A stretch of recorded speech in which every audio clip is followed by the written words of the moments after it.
Hopefully everything's good. And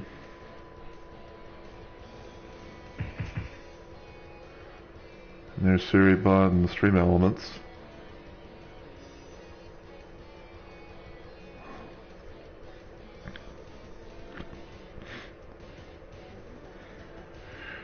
Alright, so we'll be getting started in just a little while, everybody.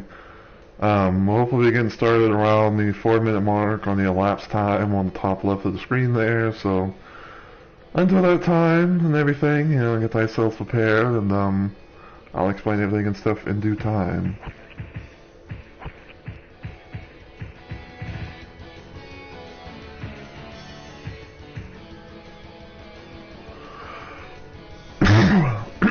Excuse me. Yeah, I apologize for any like coughing that happens here and there. I am on like my other headset because, well, I have like one headset for like my PC stuff, and then like the other one that's now technically for PS4 stuff. So you know what I'm saying?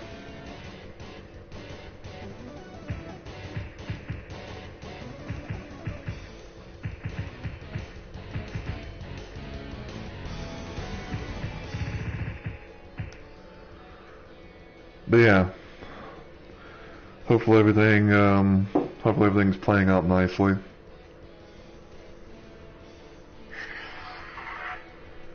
And that was my phone. Apparently Bing is also alive as well, so I guess depending on how things go with this, we might consider him for like a little raid or something. I don't know.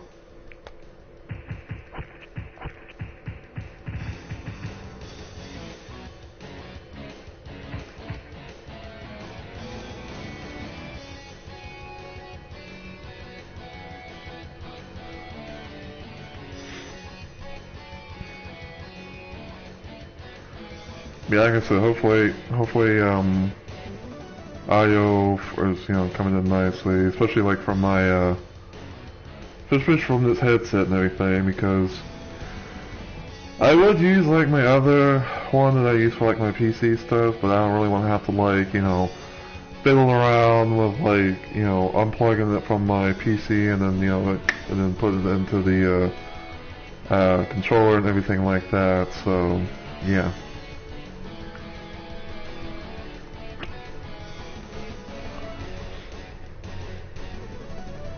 Maybe one day I'll get like another headset or something that's can be used specifically for this, but you gotta go with what, but you gotta go with what you have, you know. And like I said, I technically have like 2 headsets, counting 3, but like the third one that I have doesn't really, well, it did have like a mic thing that you can like attach and detach to it, but other than that, though, it didn't really seem to work out. I couldn't too well, so I kind of just like, you know, got rid of it and just kind of just using it for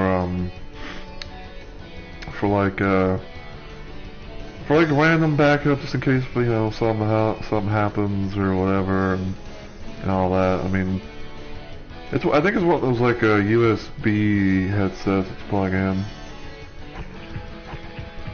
But yeah, it is now past the 4-minute mark and everything, so I guess I'll go ahead and get started and everything. So, hey, hello, my fellow Rumble Maniacs. It's Mr. Rumble Roses here, and welcome to a special little installment of Duke Nukem 3D. We are playing once again the 20th Anniversary World Tour version, and as you can see by you know, all the stuff on your screen right now, we're doing this via console. That's right. Just in case for those that are new to the channel or anything like that, and you guys don't, and for those of you that don't know the news, a friend of mine by the name of Onyx the Gaming Machine, basically he gave me his his PlayStation 4 console because he's now on a PlayStation 5, and he gave me everything from all his setup stuff.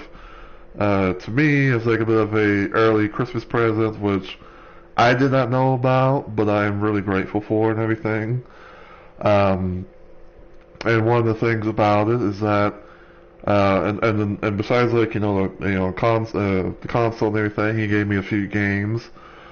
Originally it started off as like 4 physical disc copies of games, and then it turned out I happened to have found out that there was like 4 digital ones, which it surprised him, but it's whatever, it happens, and all that, but we talked about it and stuff, so yeah.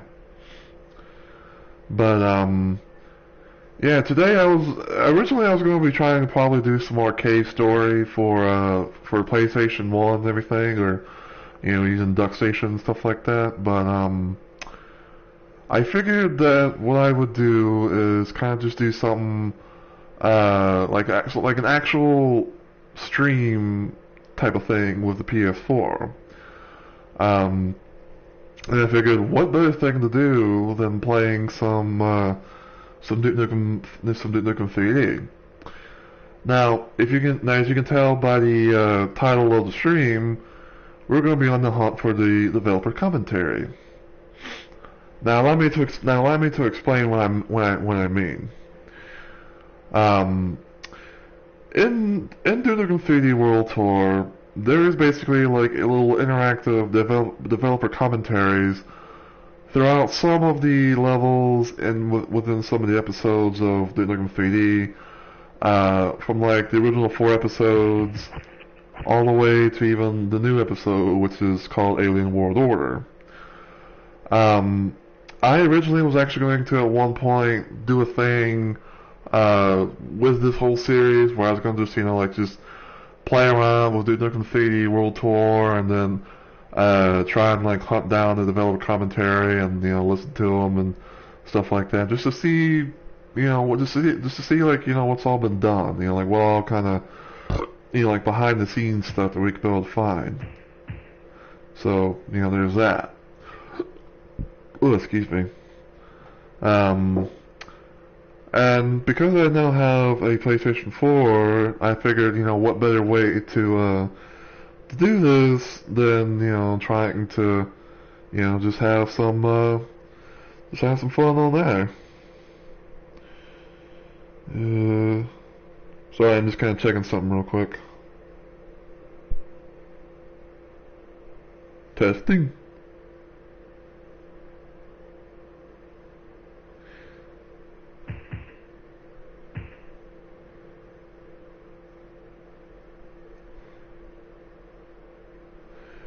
Well, even though like I can't really be able to quite hear myself because I don't have like the audio on my phone to be like super high or whatever, but I was gonna just hopefully just YOLO it and just hope for the best. So yeah, what we're gonna do today in this stream hopefully is we're gonna play around with episode 1, which is LA Meltdown. Listen to all developer commentaries in there, and maybe if time permits, we might go into episode 2 and stuff like that, and just, see what there is.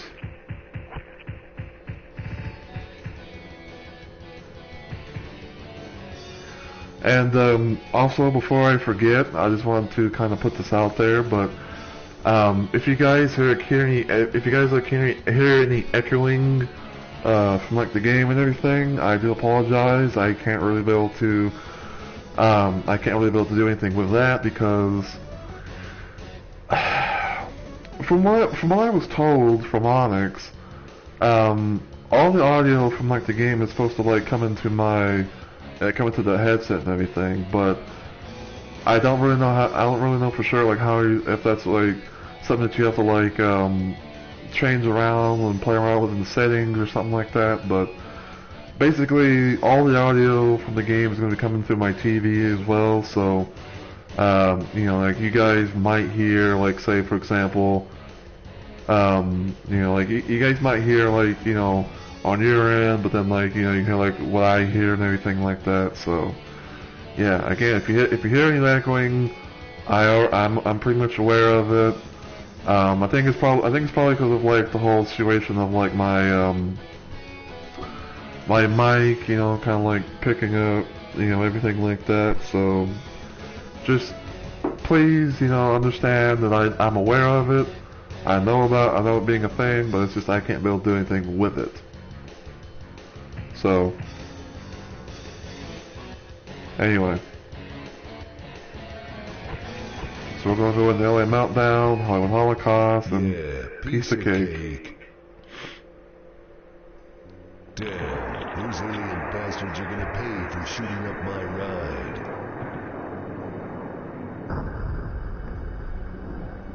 So yeah, one of the things that this game has, one of the things that World Tour has to offer is pretty much like the whole what do you call it?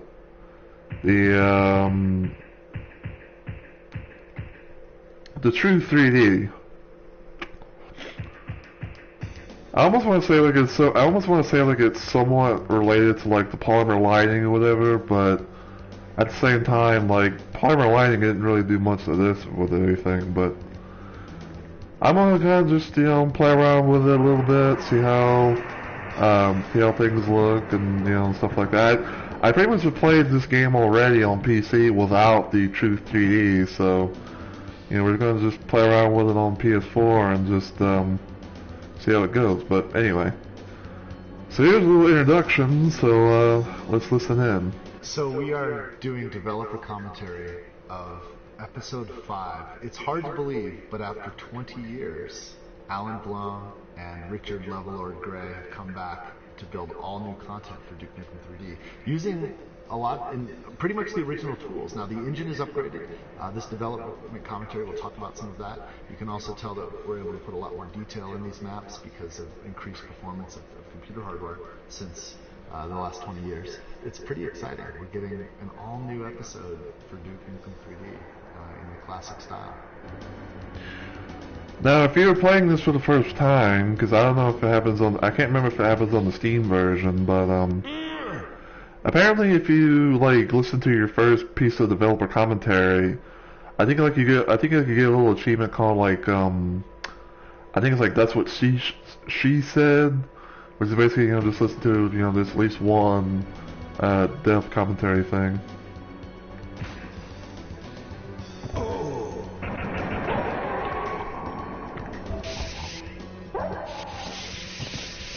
Alright. The Nintendo 64 version of Duke 3D, they had all the source, and they went in and messed with the maps a little bit. They took the automobile you made in Pigsty, and they put it right there. So there's an automobile right here in Hollywood Holocaust in the N64 version of Duke 3D. Yeah. So being a guy that's has played a lot of Duke Nukem in the past and everything, especially growing up with Duke Nukem 64. Yeah, right around this little spot right here, there'll be like a car. And I believe this trooper would normally be on the car instead of on this box, so there's that. Hail to the king, baby. Check up at the billboard there. Highly relevant social commentary video. Pop culture reference from 1995. And yeah, I believe that is that's the reference to the O.J. Simpson. I'm gonna get medieval on your asses. Because as you can probably see, it has the word innocent on the side, and it has a little, what looks like it's possible a sprayed on question mark, asking, pretty much it's saying, was he really innocent, or was he actually guilty? But anyway. Besides playing through it and trying to get to the exit, back then with Doom and everything, they also calculated how long it took you to get to the exit. Yep.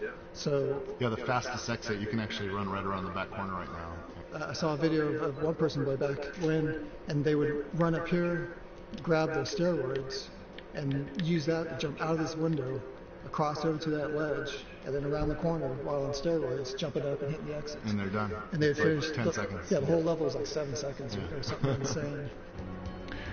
Yeah, little speed running trick, you know, where it's like you get the roids, you know, just go up, you know, get the roids, go over there, and you know, get your way to the exit. That's pretty much like over there where my crosshair is at.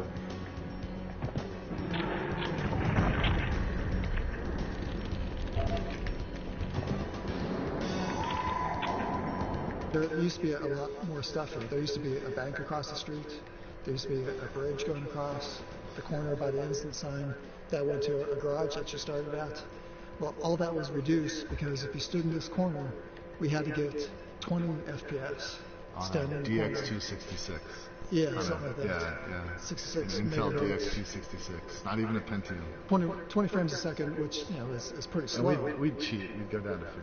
Yeah. I mean, I think we allowed you to shrink the window down too, so you're actually rendering less, and then you can get your frame rate up if you're on a bad numbers machine. That's funny because if you bring up the console there, we actually got rid of 8 pixels off the top of the screen. That's just black because that gave us a couple frames. So according to this, it seems like there might have been more to Hollywood Holocaust than what we see in like the final version.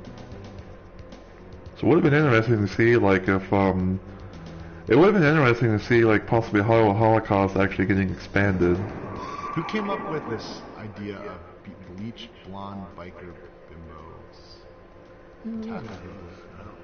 It feels very George. Yeah, it's probably George. I think this $1 Million sign is from Blade Runner. Yeah, I believe like I believe that in Duke Nukem 64 this was actually changed into something completely different. Because you know, like the whole censorship, the whole censorship, and you know, sexual content and everything. You know, like had you know, there were some things that Hail to the king, baby. got you know, like got changed or altered or whatever.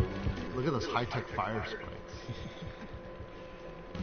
The Pyromania CD, I think, was like the bread and butter of effects artists back then. There was this library of all these fire effects called Pyromania. You can just buy the disc and you have a license to use all those effects. Yeah. I still get a kick when I see a movie these days using an effect off of that CD.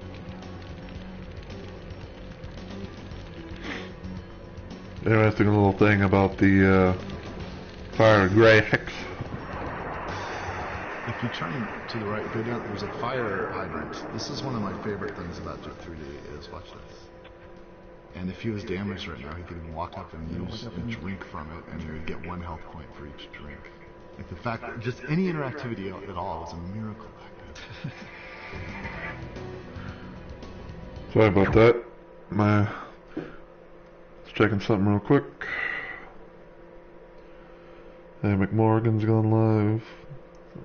Pretty cool.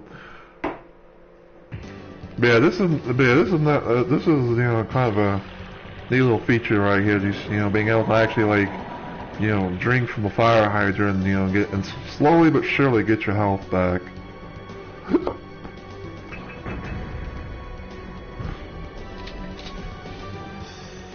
I believe there's a thing over here.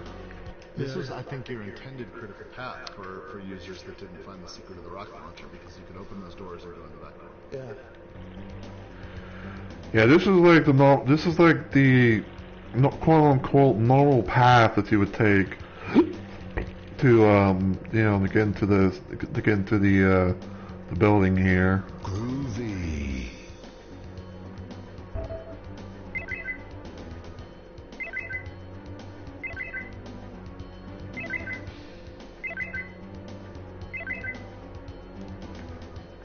Pretty nice.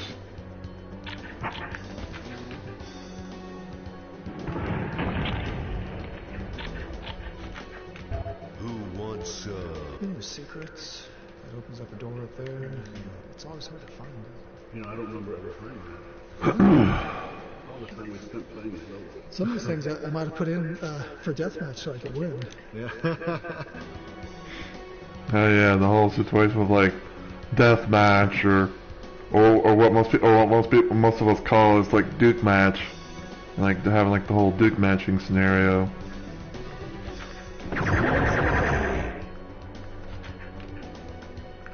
Man, I just realized, like, these awesome view models, they were done by James Story, and James isn't with us anymore. It's crazy. It's gonna keep happening. Like, as more time goes by. That was what, last year? Yeah. I guess talking about like the sprite work for the weapons.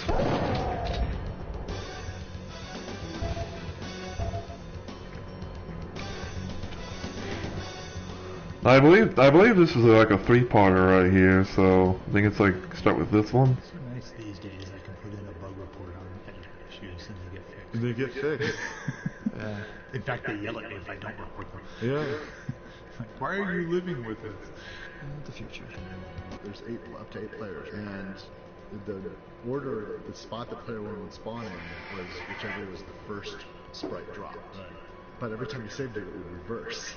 So player 1 would become the 8th position if you saved it again. So you had to always save 2 times because odd numbers became even and even numbers became odd. This was the teleporter, the one that was the primary teleporter, and the first one. Yeah. There's still so many little idiots. You just like, you got to become the engine whisperer. See, apparently that was talking. I guess I was talking about like the whole deathmatch spawning because because of how this game is known to have like multiplayer and everything, there's known to be like different spawn positions that you can be able to start from. Like player 1, obviously, they would start up at like the starting area, like how you would if you were playing this game normally, and then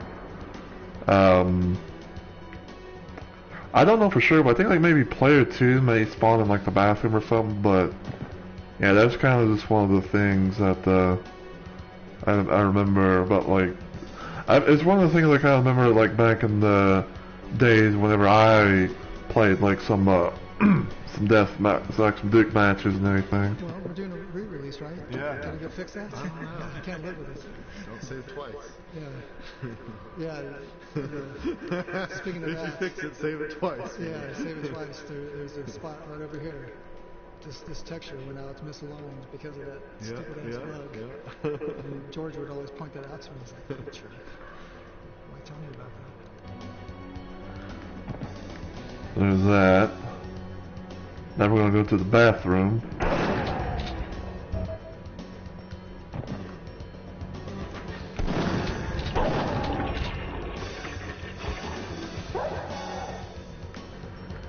Alright.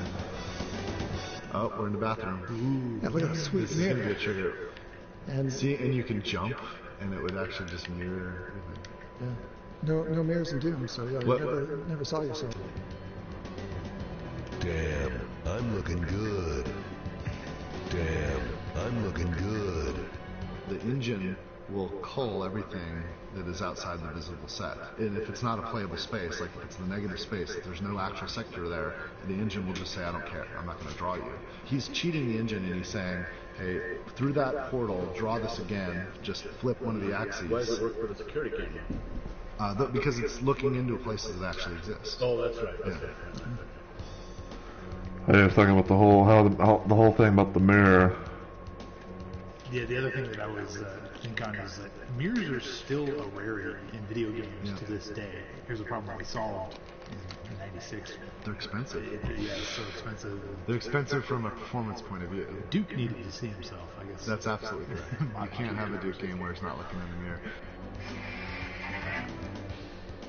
And I think if you use the mirror, hey, I'm looking good.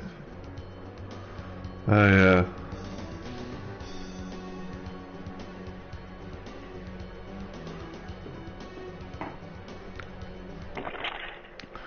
So, funny little thing about Duke Nukem and the mirror situation. I don't know why this was a thing, but in Duke Nukem 64, and like even though the bathroom and that was different versus like what it has in regular Duke 3D, but apparently in Duke Nukem 64 you can actually you can actually like jump crouch through the mirror, and you would actually end up on the other side. Although like the only little difference being is that like there's not like there's no like exit to like go out here or anything like that. But it was something that I remember like it boggled my mind to the sheer moment of like saying like what the fuck. But yeah. Phone number over There there. it is. 8675309. Let's not sing it. Yeah, little secret thing right here. At 867-5309.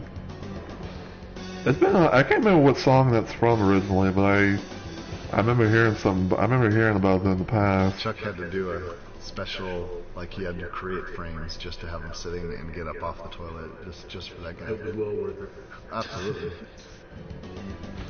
The George approach to design, he'd be playing through a level like this, and he'd say something like that. Wouldn't it be funny if you opened this and there was an alien sitting on it? And Yeah. He would do that all the time. Yeah. Talking about the like the first trooper that we see that's actually like sitting on a toilet and actually using it. Back then we didn't have to report Easter eggs. Yeah. Yeah, it was just a bunch of guys making a game. And it's like, whatever happened, happened. I should put my email address down here in this corner. Oh, look at that. Stalker@metronet.com. Striker. Because Major Striker. I'm sorry. Does Major it Stalker. does it still work? Do you still use that email? No. No.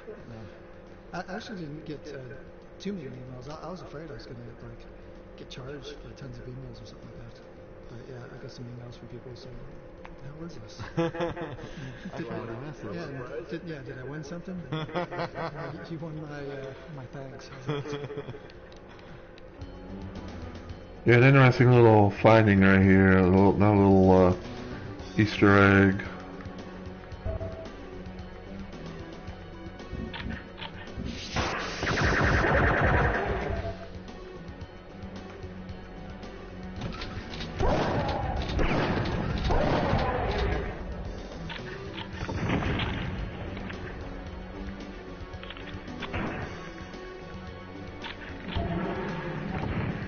Your face, your ass, what's the difference?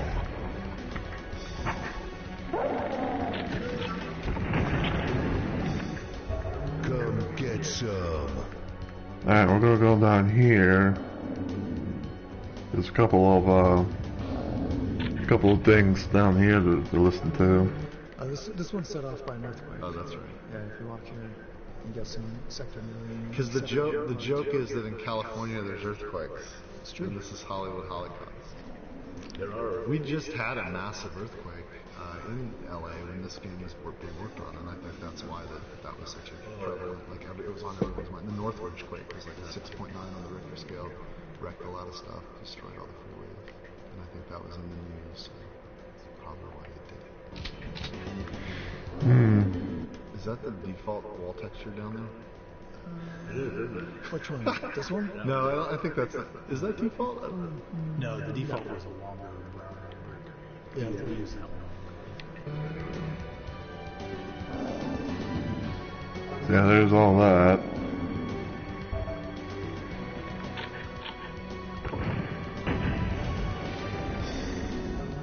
There was a place in the projector room that I think that was an accident. It's an idiosyncrasy of the engine. You can crouch next to the projector and fall through into the hallway. That was the hidden apartment out front, I think. And the red apartments, if you went into the corner, you could actually duck down and throw your pipe bombs through and blow up people down below. Yeah. Unintended, and people found it.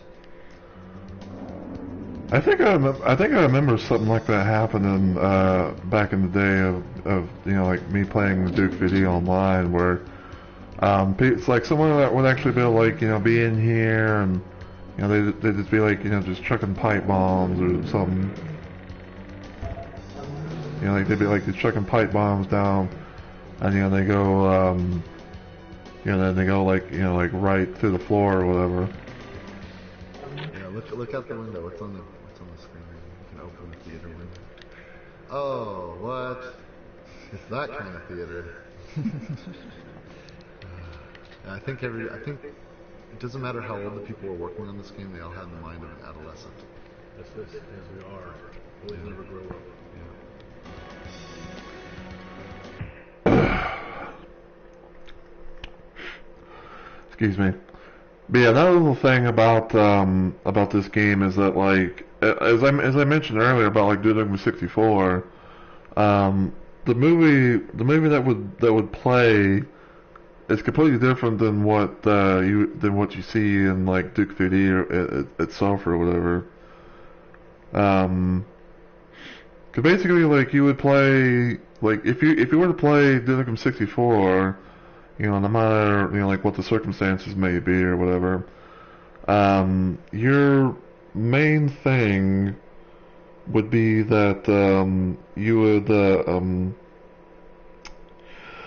main thing is that you would pretty much be like playing through, and you would see like a little thing about like I want to say like it's technically like a like an Independence Day type of thing or something like that, because basically all it really is just how do I put it? The only real thing about like the movie that plays in Duke Nukem 64 is like you just you see like a UFO ship like just blasting like buildings or stuff like that. But here you actually see this.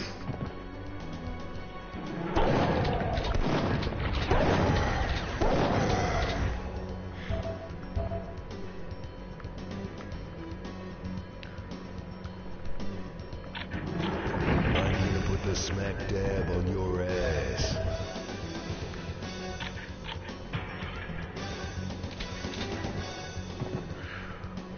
Now I believe originally this little switch right here is not supposed to be here in single player. Like I think it's originally supposed to be like I think originally it's supposed to be like multiplayer only.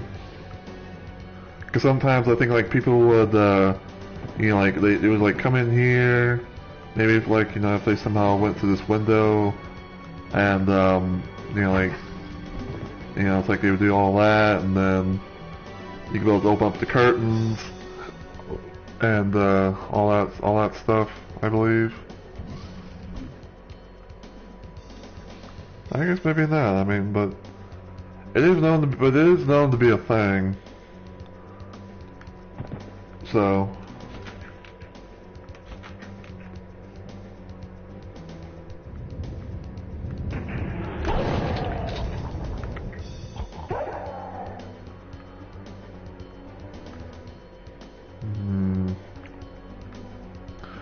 I guess we can actually go ahead and go up here.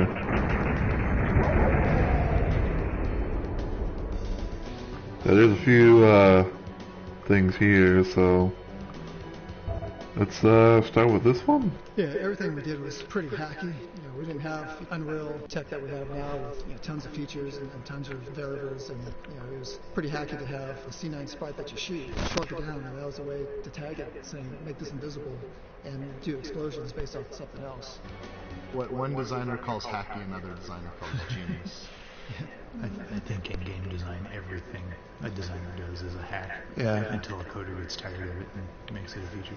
What are you waiting for? Christmas? Oh, here's one. Notice the sectors rotating on the floor? Those aren't lights being emitted by that. Those are sectors that he's spinning around. They're actually doors. They're rotating doors. Yeah, put out a pivot point and then tag the sector and watch it go. Yeah, it's talking about like how they did like the lighting effects for spinning thing here. That was the first instance of Balls of Steel pinball machine. I've got balls of steel. balls of steel. Good old Balls of Steel bit. Gotta love it. I don't have time to play with myself. And you get to Holodeck. So you play with yourself. You can play with yourself. What do you know? Don't have time to play with myself. I think we gotta actually get in here. Don't have time to play with myself. You use the arcade machine. That's in case you accidentally got closed in video. It's a way out. What kind of video would do that? Yeah, we didn't have QA back then either, so we had to figure that out the hard way. More than anything, that's one thing about this game. Definitely. Time to play with myself. Yeah, there's that.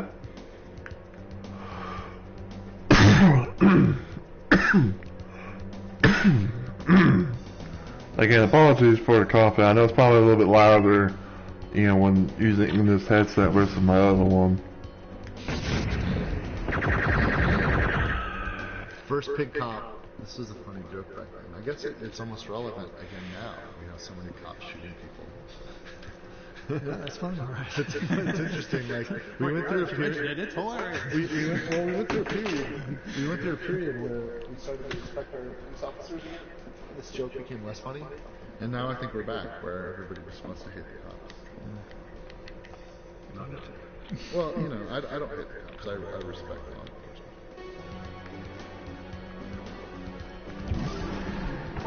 Holy shit.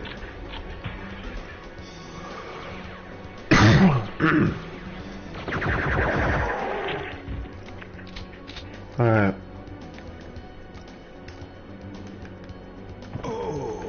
I forgot I have inventory uses. I forgot I switched the thing to have like inventory items be like my R3 button.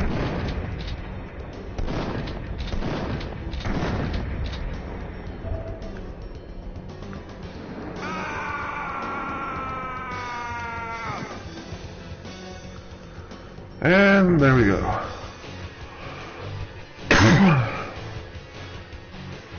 Rockin'.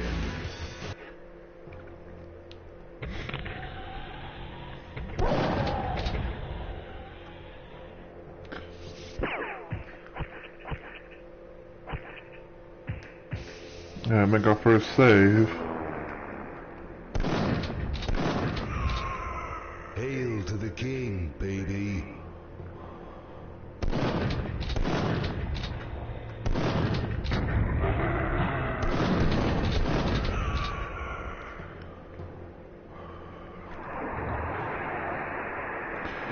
No, I don't think that there's actually any developer commentaries on this level, but I could be wrong.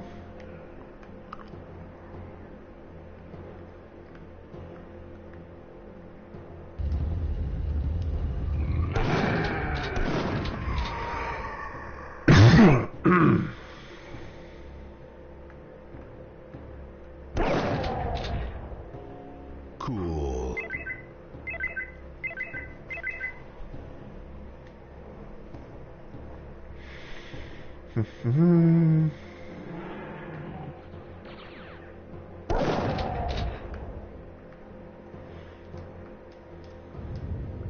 Come get some. And boop, and boop. Pretty easy little combination there. There's 1 and 3.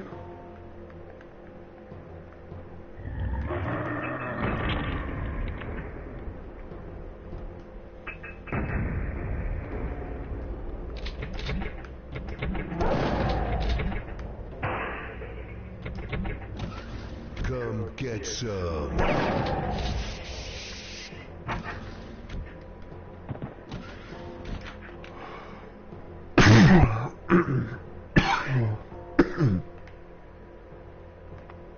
Right.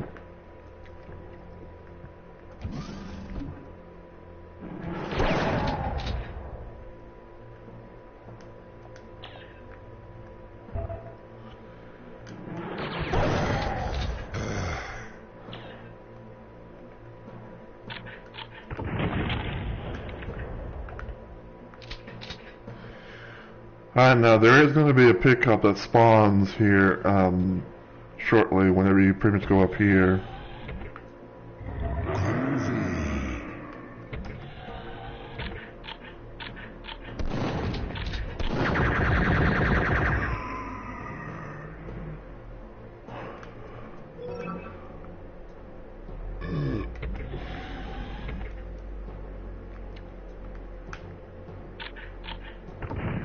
See you in hell.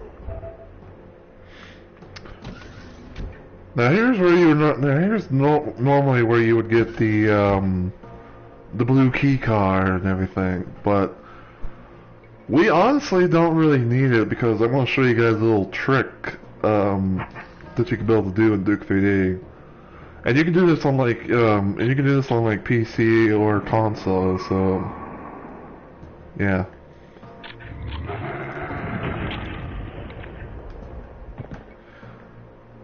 All right, so right here, normally you hit put in the key card here, and then hits a couple buttons, and then this would activate a little switch. You could do that, and it'll pretty much destroy this building. But over the years of me playing Duke Nukem 3D, all you gotta do is like basically just crouch down and hit the button that way.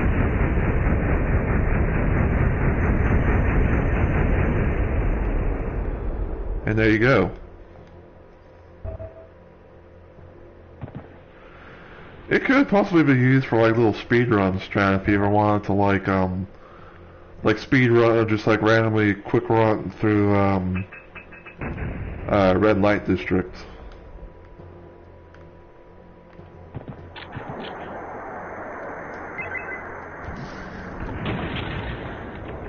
Come get some.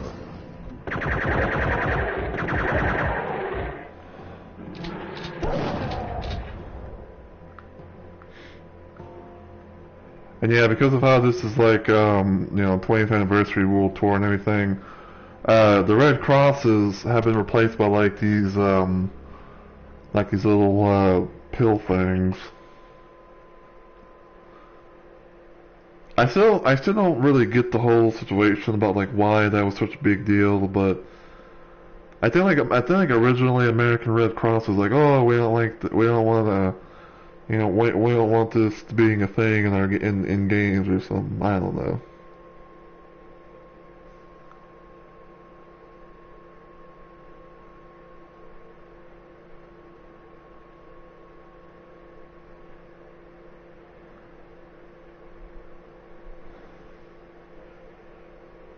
But anyway.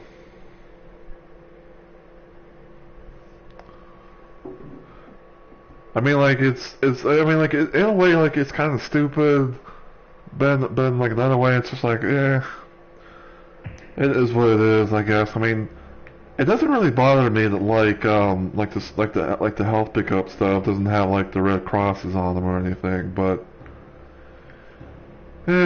what can you do?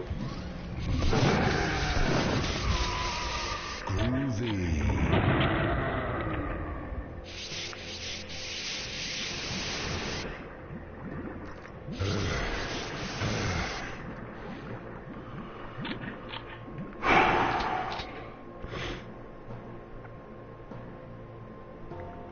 So that's what the Toxic looks like. Stuff looks like in True 3D.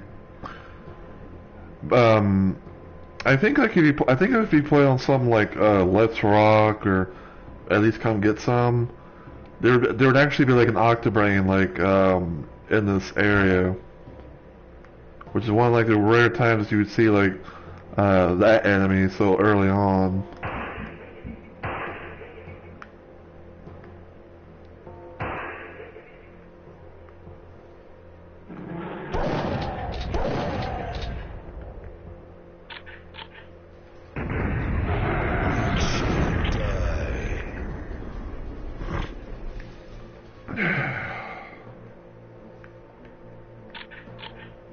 And just because You wanna dance? took the fine lady of the evening.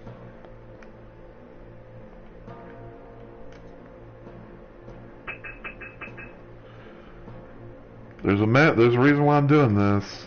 You guys suck. And that's because of pick cops. Because usually, like, whenever you go behind the, because like whenever you go behind the, go over here, there's like a few pick cops that spawn right here. So my advice to anyone who plays Duke Nukem 3D, especially like if you get to this level and everything, excuse me, at least try and place like a couple of at least 2 pipe bombs right here, like right in this little walkway, and then activate the pick cops, to where they teleport in, and they just, you know, just hit the thing, and you're good to go.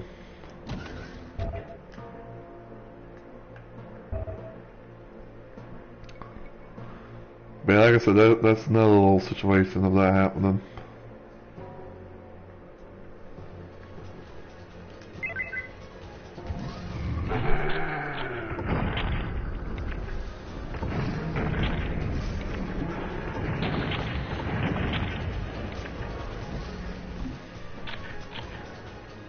And we got the babes coming out of everywhere and nowhere. Yeah, that's a little secret right here. You just hop on this, walk on this little on that little bench chair thing over there, and this thing will open up, and it'll give you some chain gun stuff, some stuff for your chain gun. Groovy.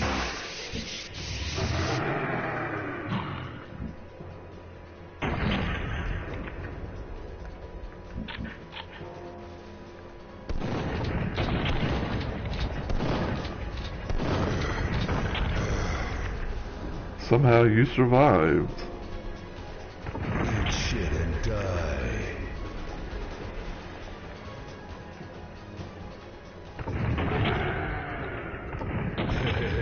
What a mess.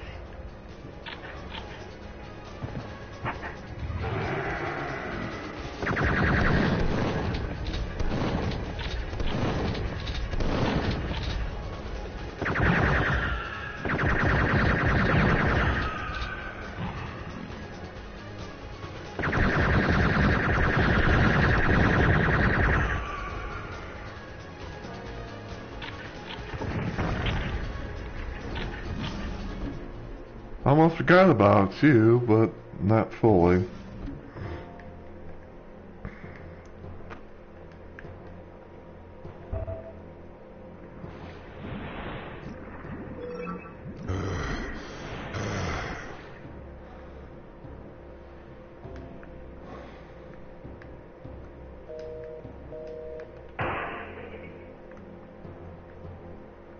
So yeah, we're about to pretty much end this level and go on to the next one.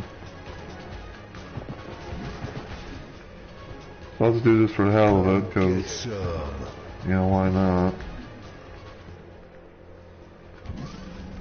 Here's a little secret med kit for anyone, who would need it and everything.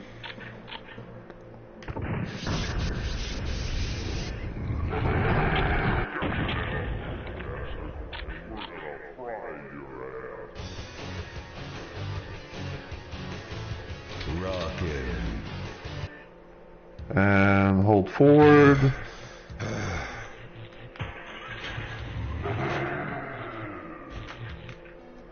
Actually, no, we don't want that one. Yeah, the right one opens up the curtains stuff over there. Cool.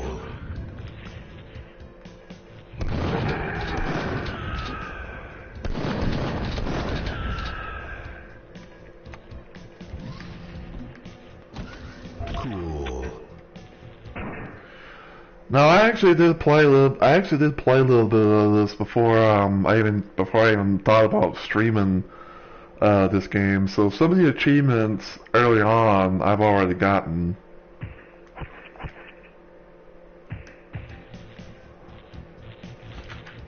But I haven't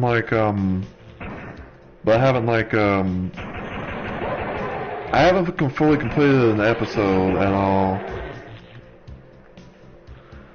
I think I originally got up to like around Death Row and then just kind of just stopped there. Groovy.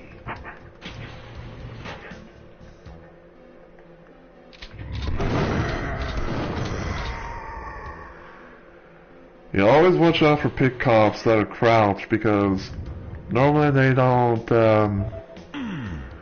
really mess around when it comes to they don't really mess around and everything, like when they're crouched like this, they're normally known to be like ready to fire.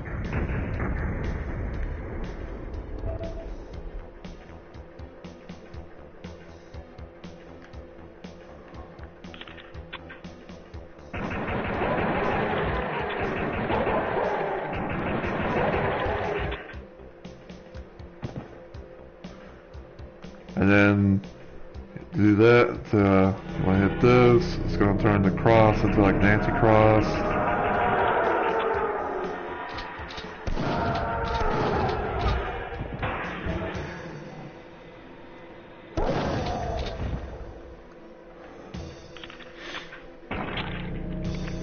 A little Rise of the Triad Easter egg there.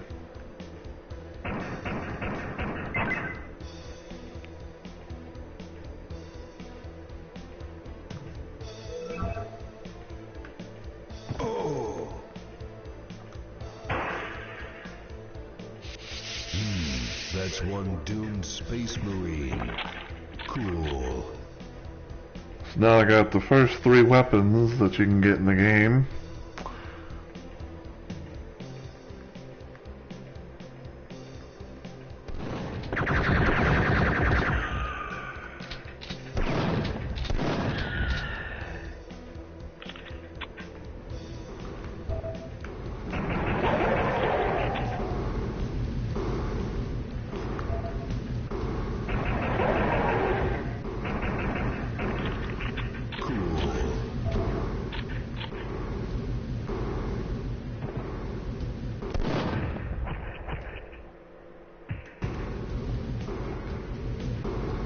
Go up here for a second thing, goggles.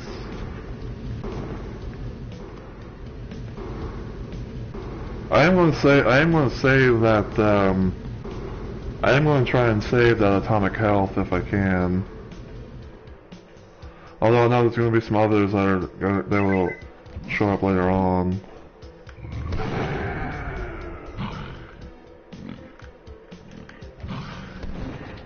Ow.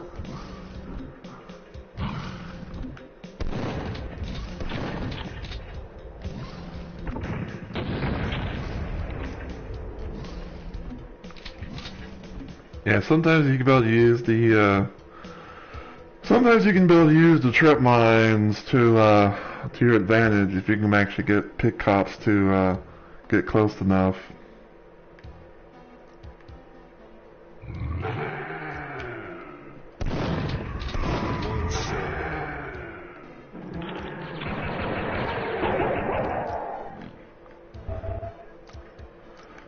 You'll always make sure to come in here to get the boots because you will need them for later. Your face, your ass, what's the difference? Couldn't say it better myself there, Duke. Cool. What a mess. Cool. And now we have a little shortcut into here. And also another little atomic if you need it.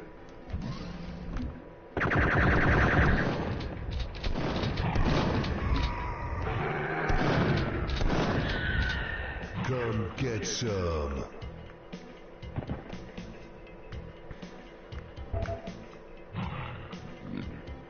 Who wants some? Now I did make a little bit of a video short about this over on like I posted it on like my Twitter and on my YouTube as well, but you don't actually need the yellow key to go in here. You just need to pretty much like just do that.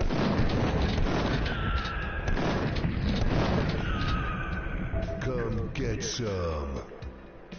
Even works right here.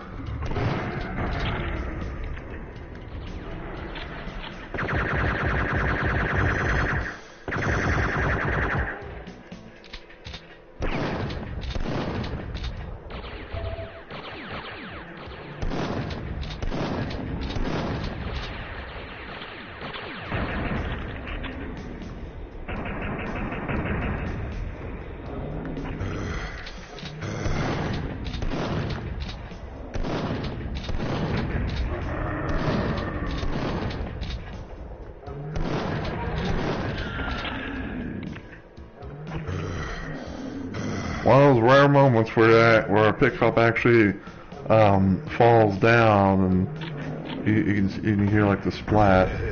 What a mess.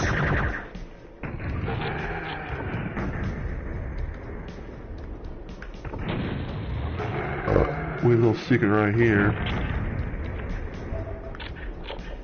Get some, you know, some little another little shortcut.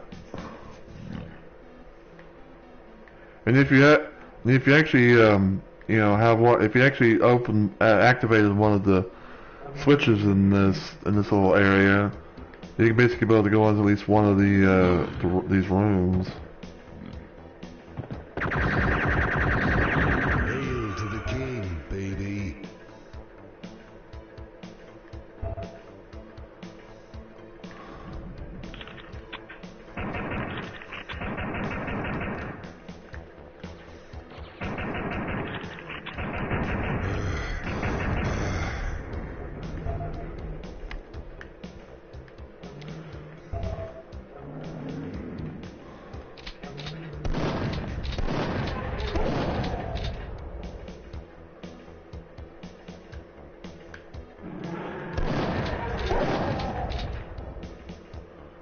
And yeah, you can actually be able to take out some of you can actually take out the enemy, the troopers that are in the prison cells. I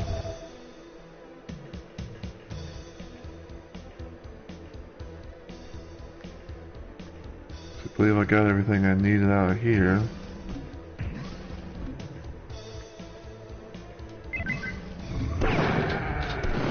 Come get some.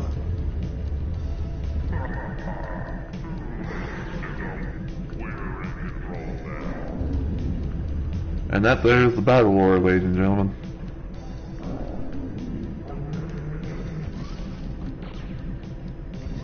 I'm gonna get medieval on your asses.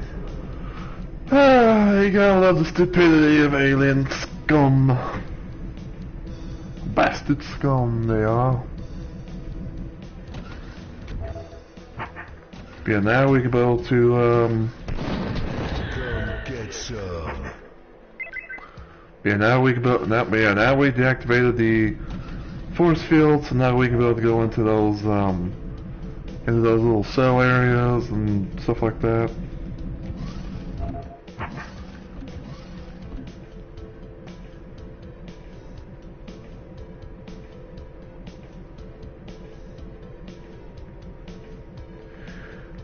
I don't really know the controls for like zooming in and out just yet on console for this, but yeah, it's pretty much the I believe like this is the whole like level layout of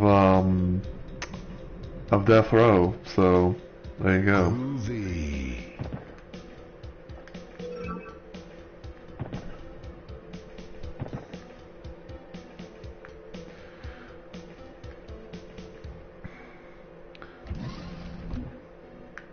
And so duck under here.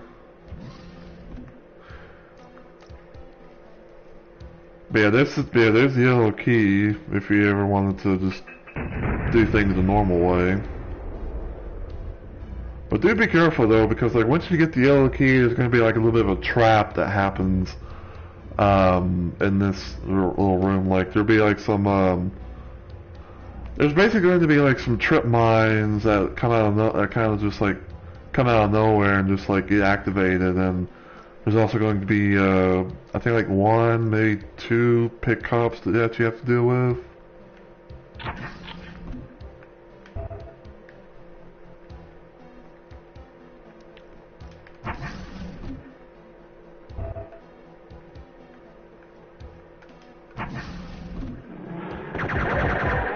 Who wants some?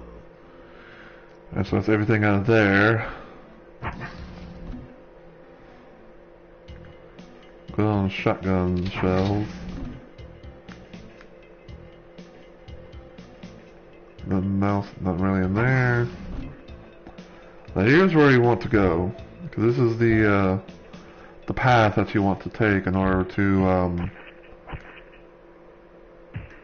you know, beat this, you know, in the level.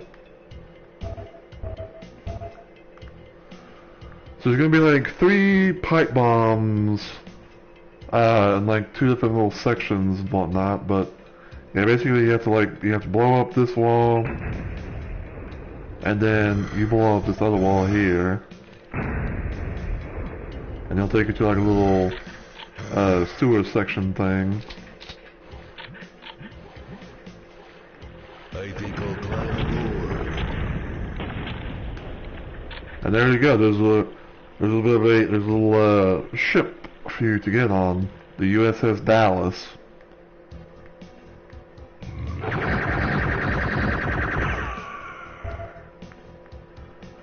And now you can hit that, unlock this, do all that.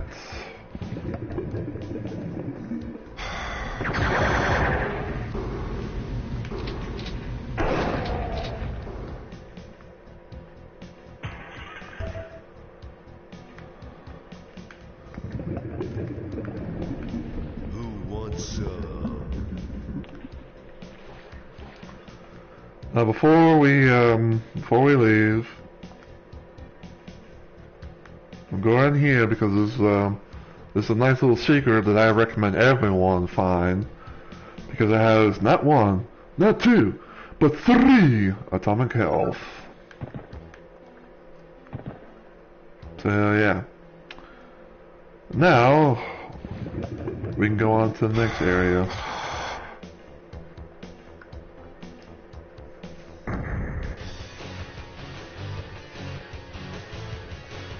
Ready for action. I should have known those alien bastards booby-trapped the sub. Yep, that is the thing.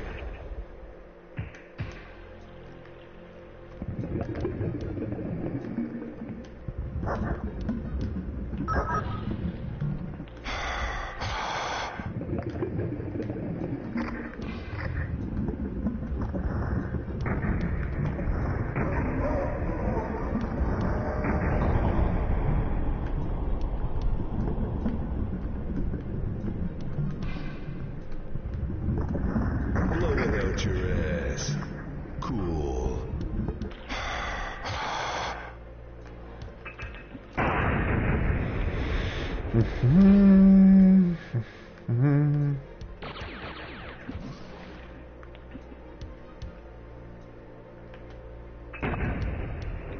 Come get some.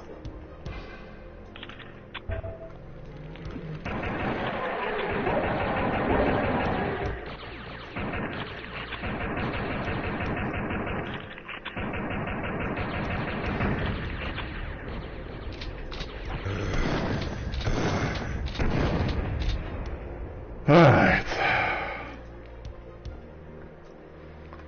Do that. Unlock the blue door. We're gonna go back up here though, because there's a couple little secret little spots.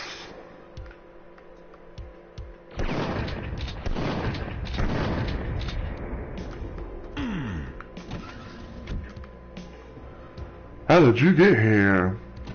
I played this game for a long ass time, that's how. Played this game for a long ass time. Know a lot of the, I know a lot of, places and things.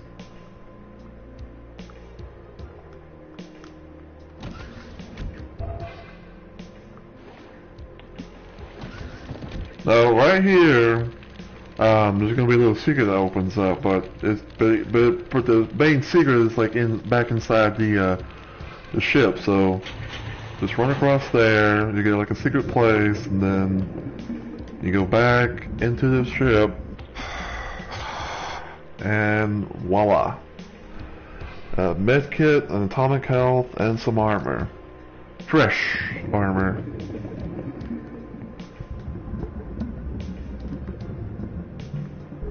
We'll get that for the hell of it.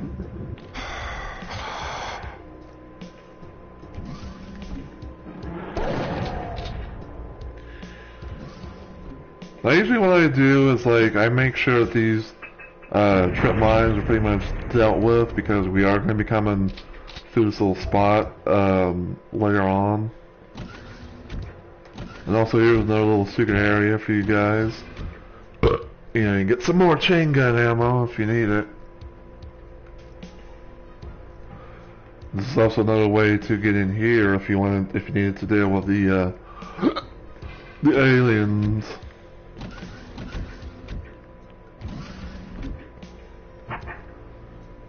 Turn that on just for the hell of it.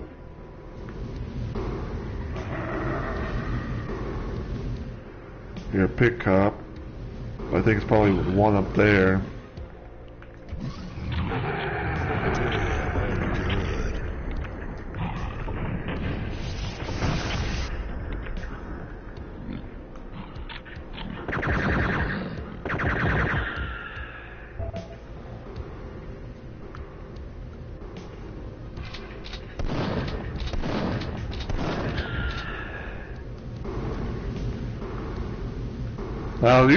Now you can take that this little trip mine out in a few, well, at least a couple of ways. Like one of which is having like a like little container thing, you know, get picked up and then just, you know, get destroyed there, or you can just do that. So yeah.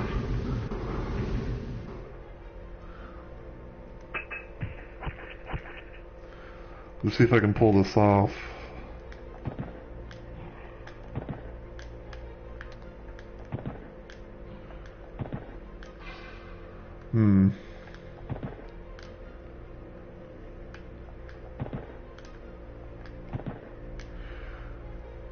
Okay, so I think it might either be a little bit tricky to do it on console, it might be a little bit tricky to do on console, but there's a little trick that you can do in Duke Nukem 3D originally, where if you jump in crowds at sorry,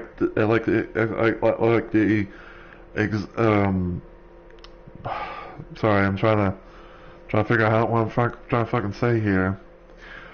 If you jump and crouch and do it a certain way, you can basically be able to go into that little gap and be able to go to the other side where you need to go and everything, and you can be able to actually like hit the switch there to open up this without needing the red key.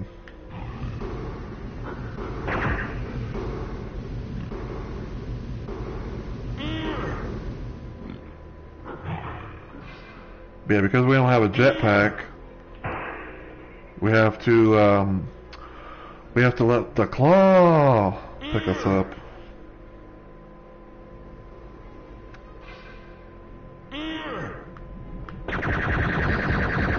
Groovy. Now that's unlocked. Got the red key card. We don't need that yet.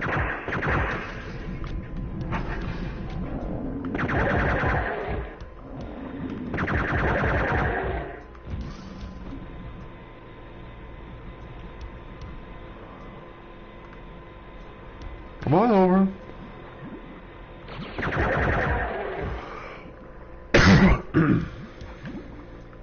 Alright. So now we did that. We can be able to activate that, which is going to activate a little shrinker.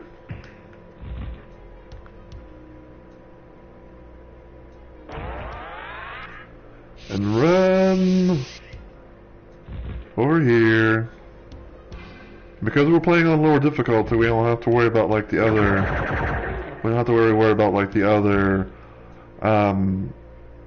trooper that's right there.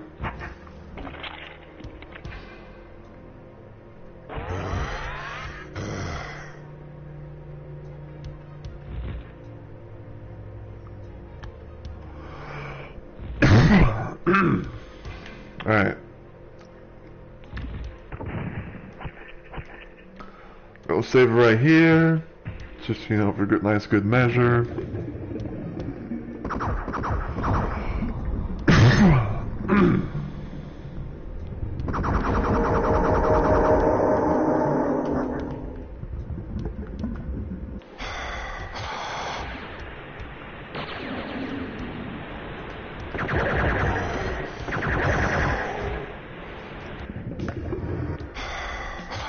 I was thinking I could just randomly walk across that.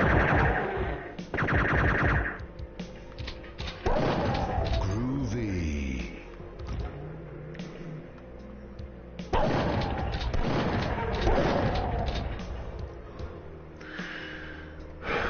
Alright, let's see some.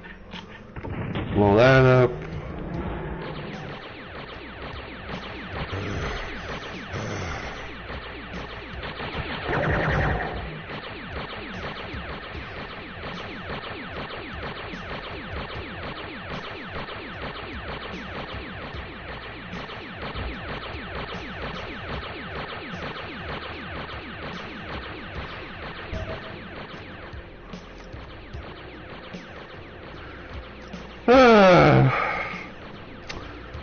I guess that's probably like one of the funniest things that you can ever see in this level for Duke for Duke 3D.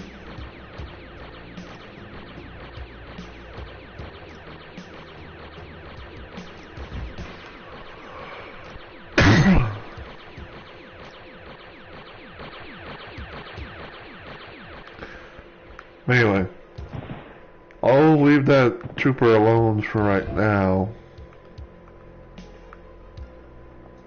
Kind of want to do something real quick. Because of how this is Duke 3D and everything, there should be like a little teleporter that you can use to actually just to skip to the end. Skip to Maluma, darling.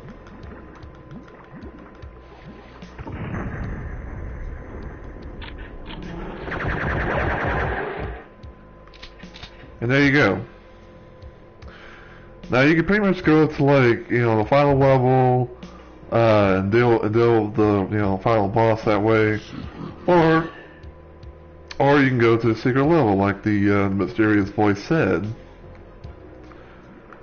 I think probably for this playthrough, we might actually, play around with the secret level because, I know it quite well and everything, so, there's no harm, no foul in, revisiting it and everything. We're gonna do some hippity hops, because we need to, we make our way over here.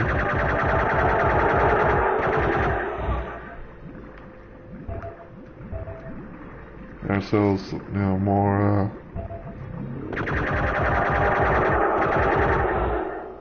more boots.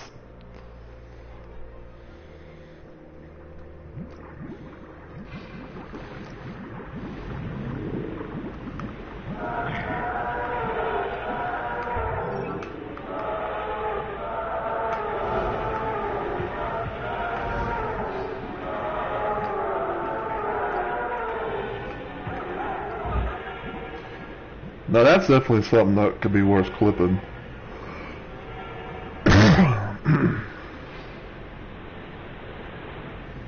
So yeah, kind of wanted us to do that and everything. Excuse me.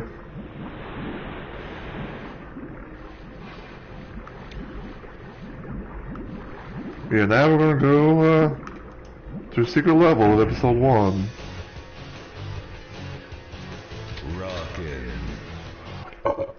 Which is launch facility. Come get some.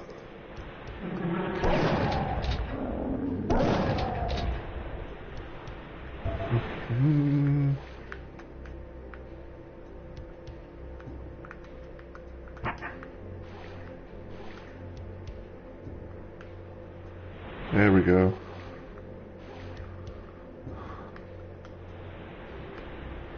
For some reason, I didn't know why, but it seemed like the true 3D wasn't really showing up that well or something. At least in this level. Ooh, that's gotta hurt.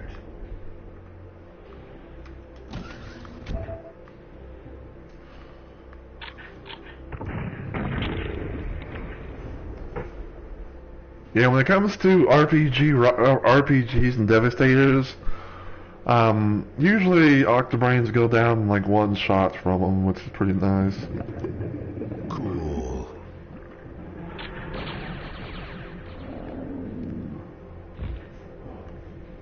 Come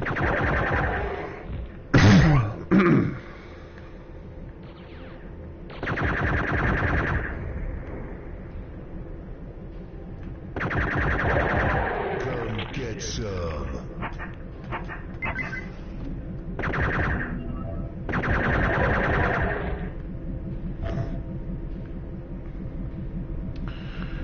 Alright, we want to hit this to deactivate the force field. So, you know, there's that. And also, I believe now this area here is opened up, so you can go to get some goodies here.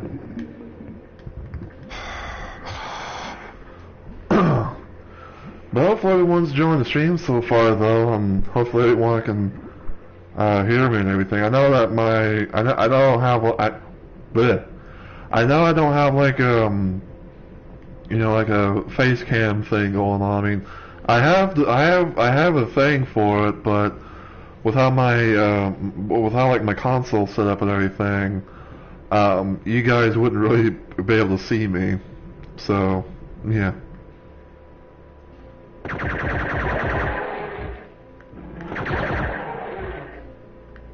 Come get some.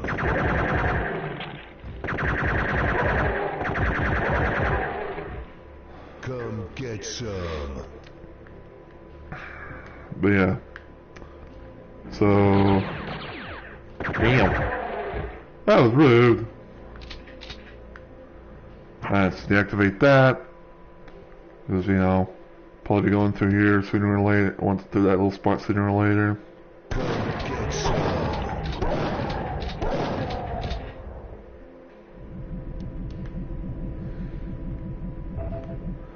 I'll grab one.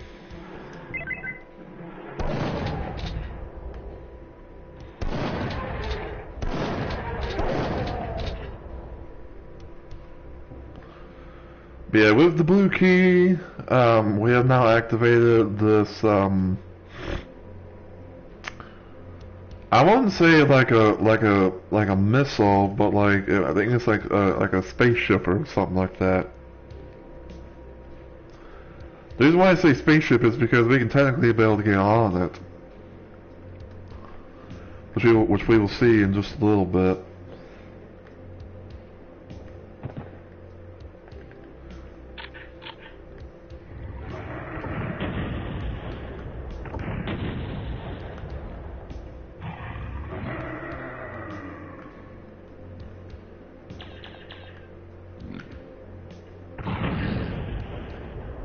Suck it down. I'm gonna put the smack dab on your ass.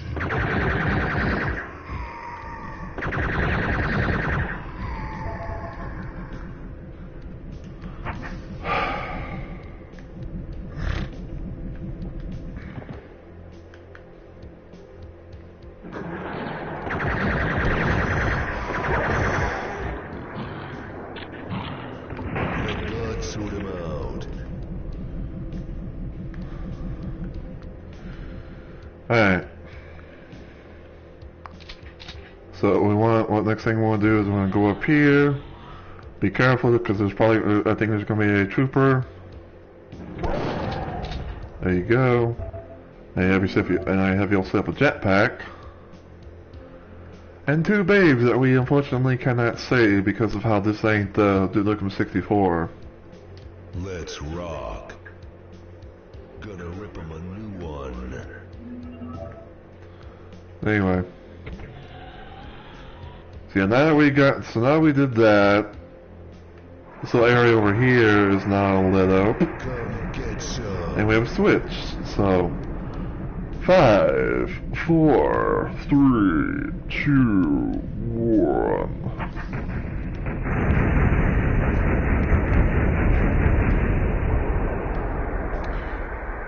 And kablooey.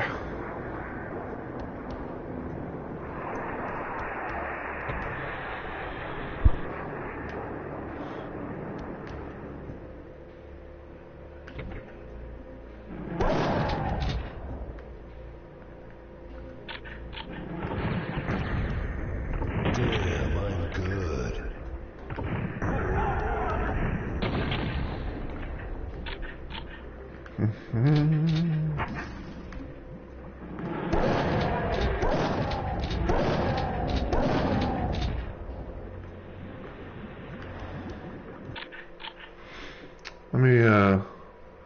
me see what time it is. Okay, so it's 7:06. So we could probably be able to go into episode 2 a little bit and just have some fun with that. Get some boots.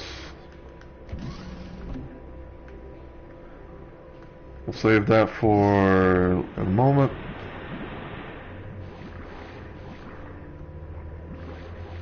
Okay.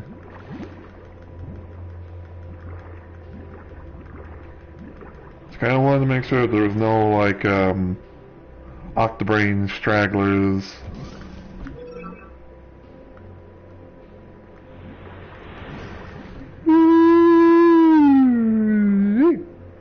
Alright. Hey, boom. So we got all the kills, but we didn't get all the secrets. And I just got a trophy. I never knew this was here. That's probably for for finding a secret level. Gonna rip him a new one. I'll probably check that out after stream or something.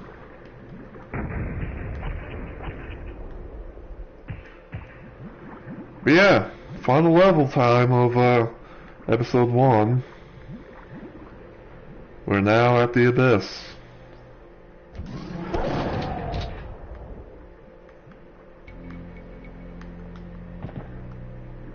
Cool.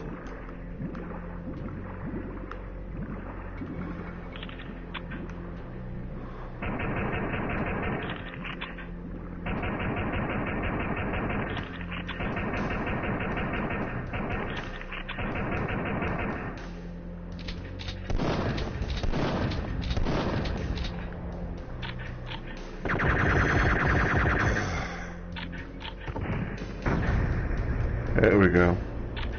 When bullets don't work, just use explosives.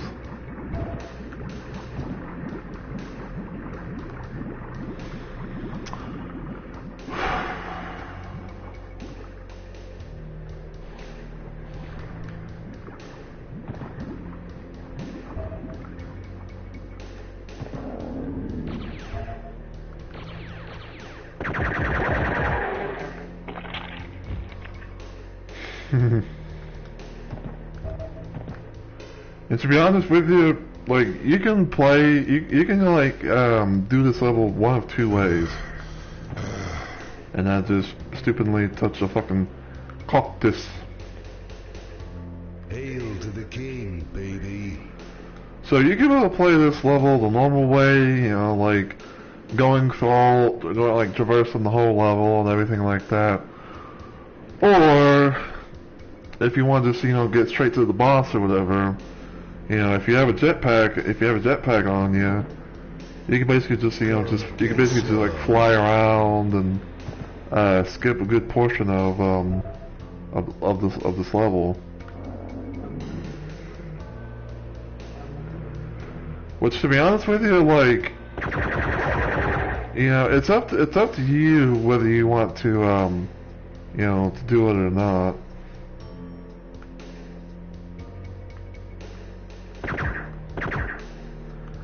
But for me, I'm gonna do it.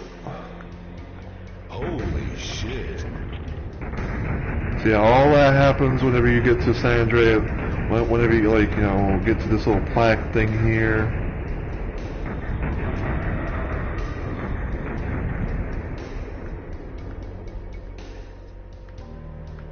I saw a pick cop somewhere. And there it is.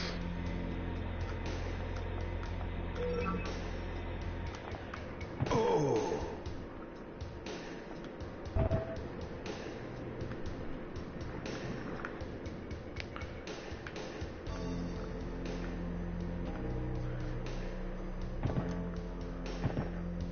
But yeah, you can pretty much just, like, you know, skip using blue key fly up there or something like that, or you can just, you know, go through here. Again, it's player's choice, you know, but if you play it like if you play the game like this as long as I have, then chances are you probably wouldn't mind, like, being like, oh, I'm just gonna just, you know, skip some of this and just, you know, get closer and closer to the boss.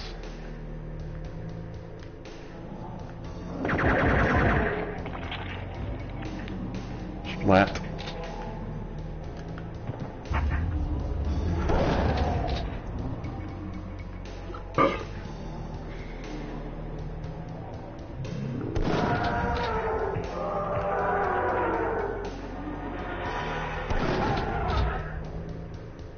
Two shotgun blasts and 2 kicks to the face.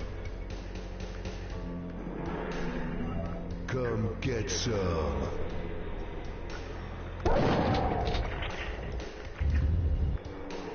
Some roids if you need it.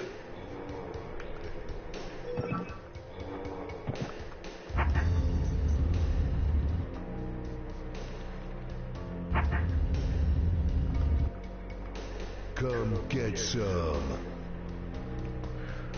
Now, some people may know this, some people may not, but this is actually, but this little thing right here is actually a little secret.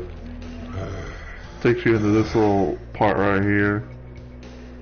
You can get a little bit of RPG ammo, and you can get 2 atomic health.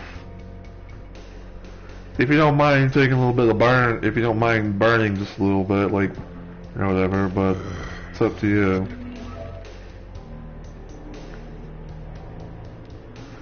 I honestly thought like it was pretty sneaky.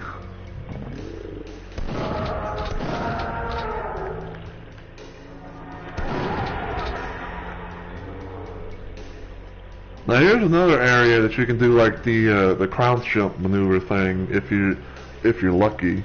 You know, you can be able to just like you know, just like, you know, do the thing, and then you can be able to like get to the other side without having to be shrunk. But we will play this by the thing. So go over here, and all that's going to happen because that's going to create a path. Because that basically is going to create a pathway to the boss level and all that. So, you know, just hint, hint. And then what you want to do, go up here, hit this, and that little platform over there will raise, and then you hit this, and you should get a shrinker. And you'll get shrunk. You can be able to go over here, do that, and just try and wait it out until you grow back to normal size. So there you go. Oh, and also make sure you go in here because there is a chain gun and also a little place you can heal up, you know, by drinking some water.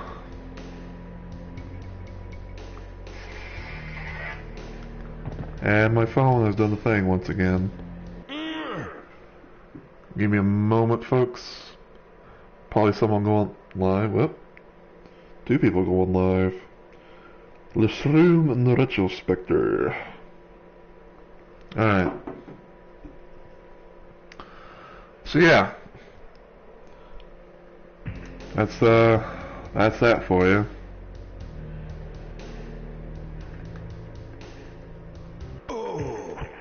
We are going to save because we are getting close to the end of episode 1. Which we will do a little bit of episode 2, but probably not as much as this because we are going to be trying to end around like the usual 8 p.m. time.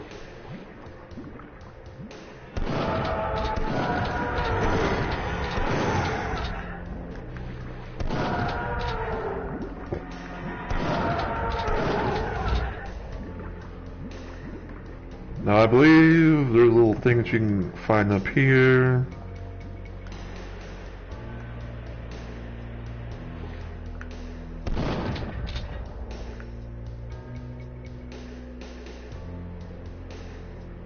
Sometimes I can't really tell about like if I'm actually using like the the effects or the 2D effects or whatnot, but it's whatever.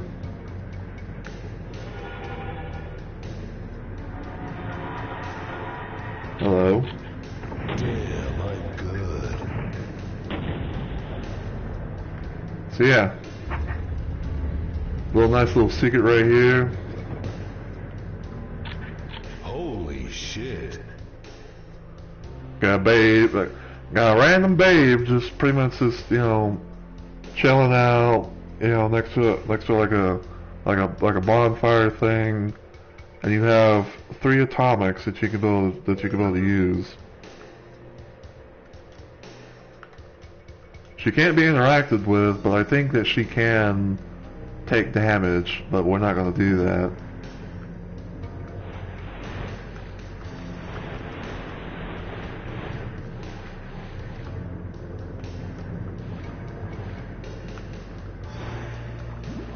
Alright.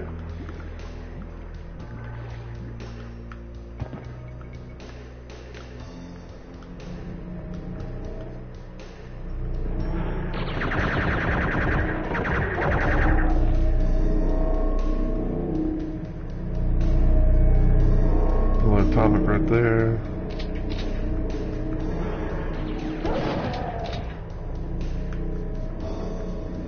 Refill all our boots.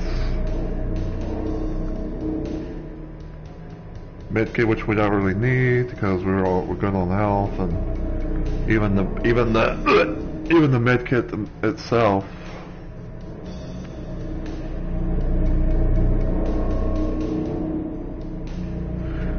Alright.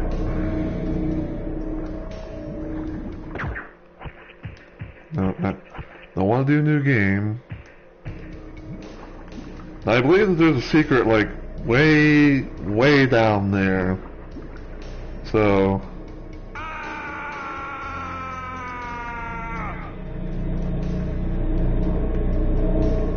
Dopefish lives. Yeah, I just wanted to show that off real quick to everyone. Cool. Get the RPG.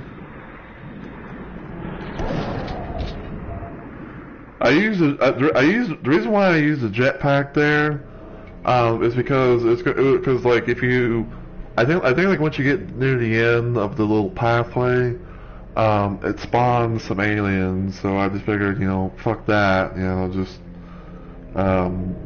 just have less to worry about. Here's a little secret here. Apparently there's I don't know 100% for sure, but I think there's just like a ship that like landed in a volcano or something like that. But yeah, this is pretty much what we're going to be going into in just a little bit. There's going to be an Octobrain. Yep.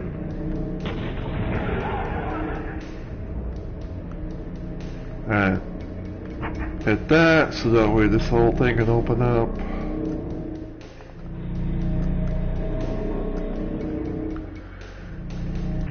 Alright.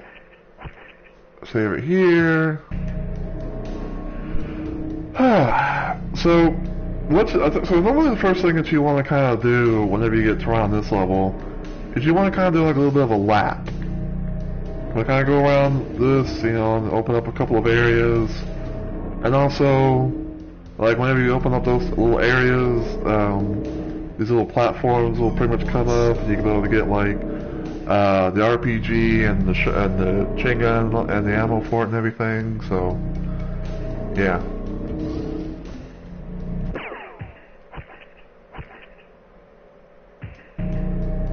Hang on. If I remember correctly, I think this should take us to Faces of Death.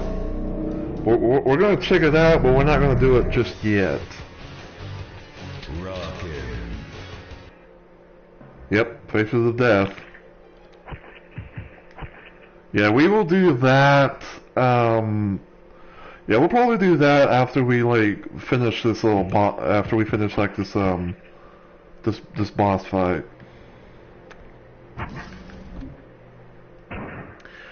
Now, for those of you that have never played Duke Nukem 3D, I'm gonna let you guys in on a little bit of a secret of sorts. There's technically two ways that you can be able to go about this boss. You can be able to, like, you know, you can be ballsy and go in and, you know, deal with the Battle Lord boss in the arena itself, or you can kind of sort of cheese the boss by, if you have some roids, you can be able to use it, and then, you know, make sure that go in and out of the door so that way it closes automatically.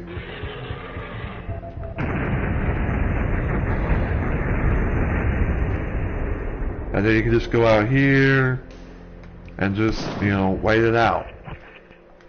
You know, you can just wait for the boss to come to you and just go ham.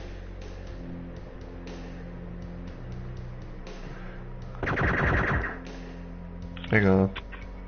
I think the boss might be a little bit stupid.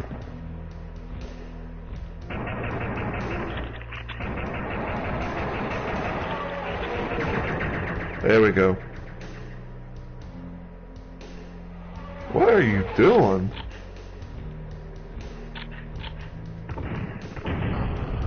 Ow. Yeah, come this way. Come at me, bruh.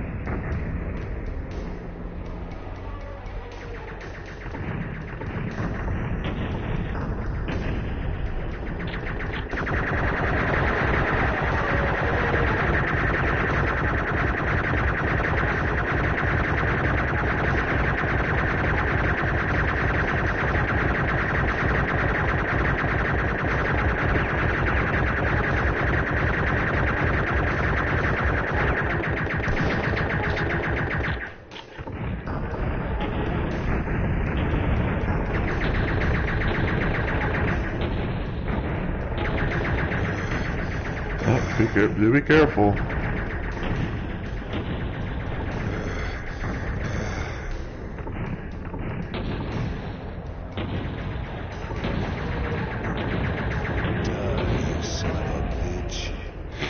And there we go.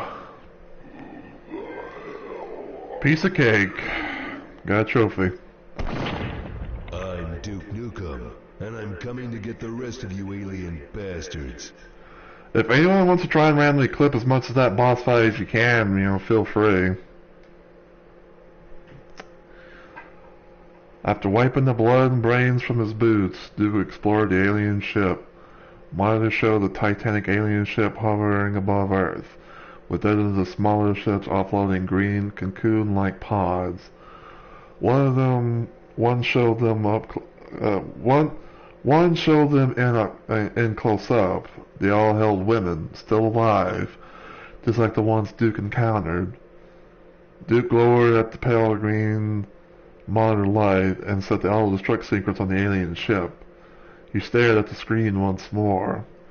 "No one steals our chicks," sneered Duke, and lives.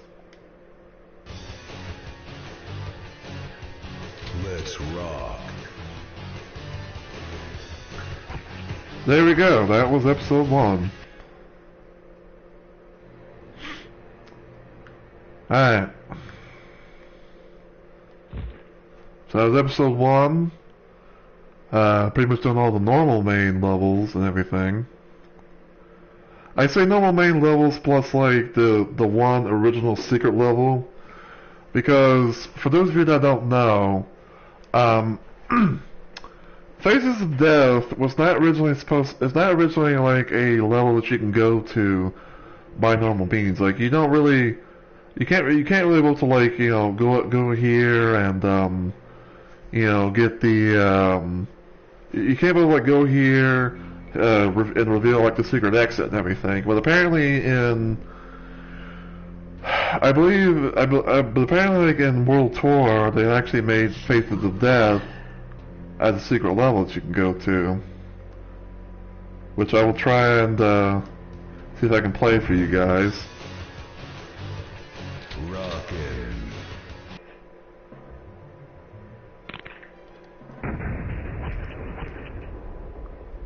So yeah, Faces of Death.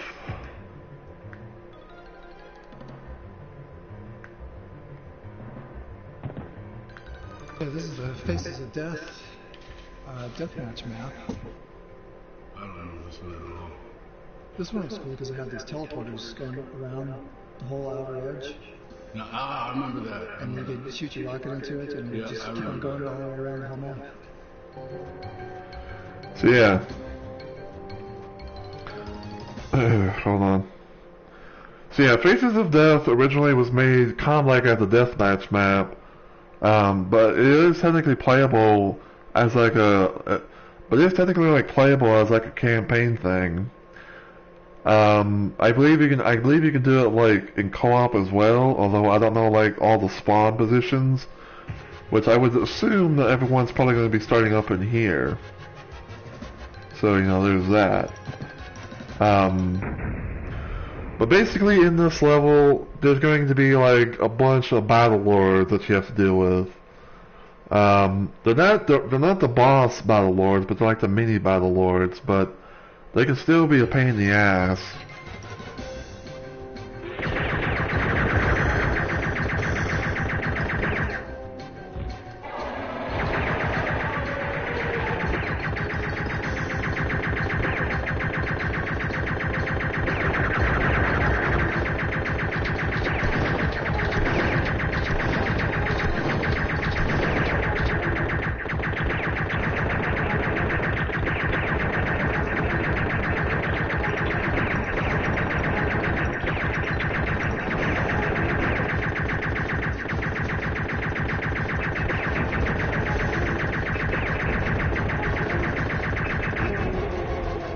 Ow.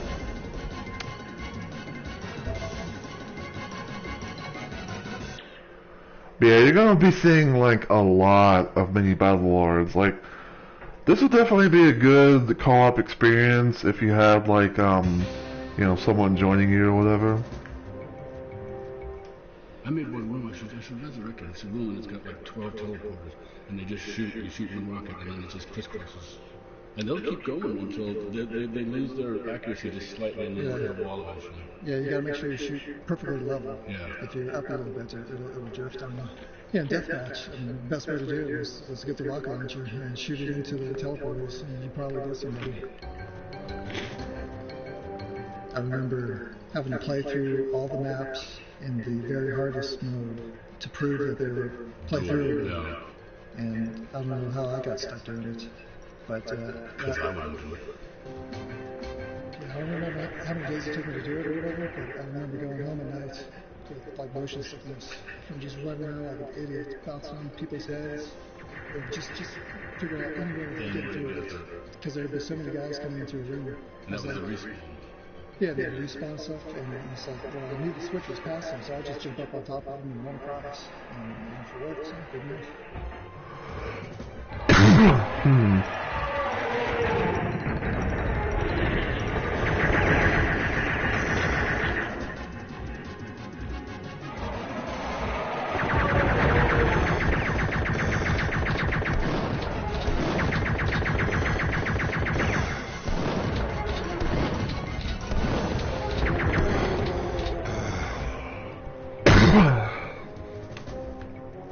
So yeah. Come get some. Interesting little stuff here. This is like the one of the instances where you can actually get one of the lighter weapons in game, which is a freeze thrower. Come get some. Even a Devastator.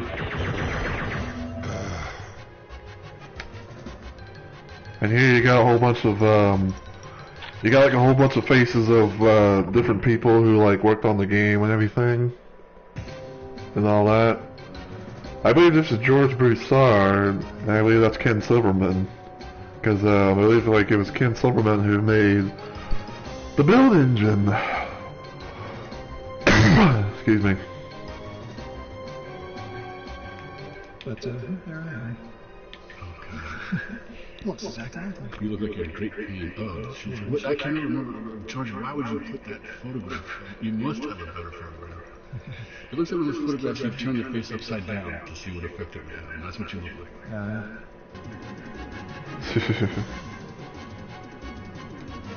But yeah. But yeah, we need to apparently like get a blue key card, put it in here, and then I believe like a door thing should open up like right over there.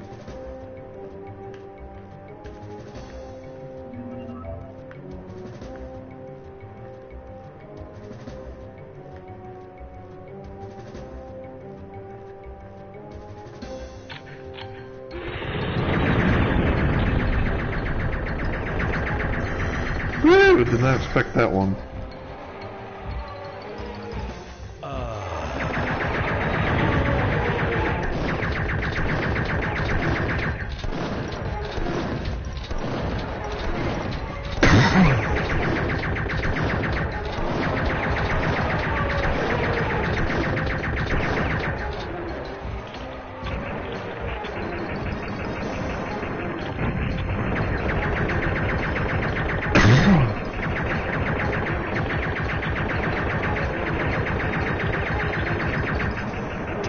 You son of a bitch.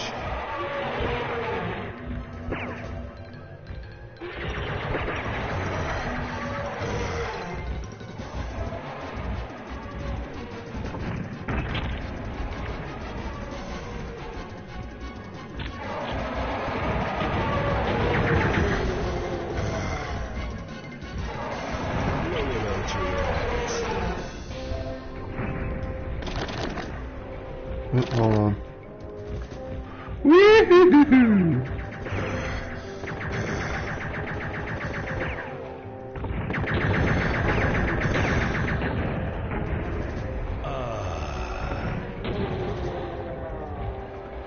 Another one down. The smack dab on your ass.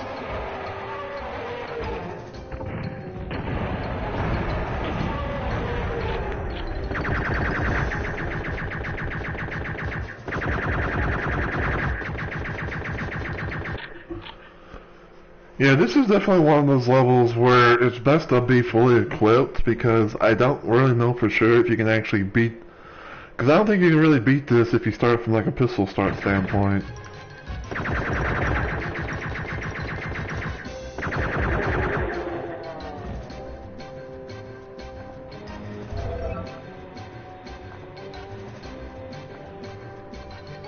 So yeah. So yeah, for some reason they put all the developer pictures in this. Oh, there's Randy and Keith. Wow, Keith too. No, wait a minute. Because Keith wasn't there when I was there. So this was. And Randy wasn't there when I was there. So you were working on this when I was still there. And we played Deathmatch. I remember playing Deathmatch, but then it didn't get released until... Until Plutonium. Yep, there's all that. Come get some.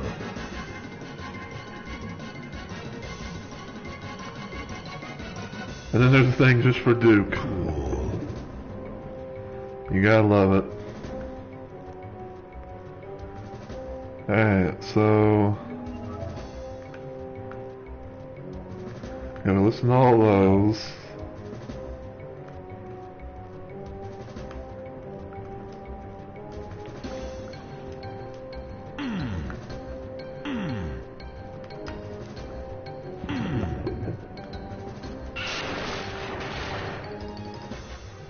So yeah, now that area's opened up.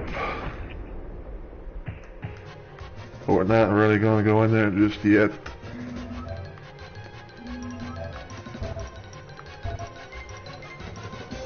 There's Bobby and Lee.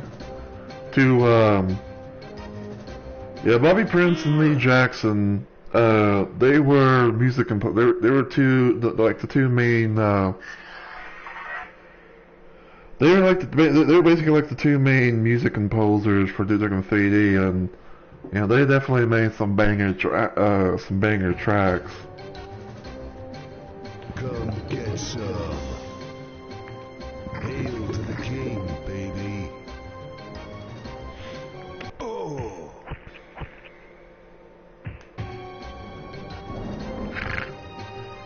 Alright. So you gotta be careful here because this area is booby trapped like crazy.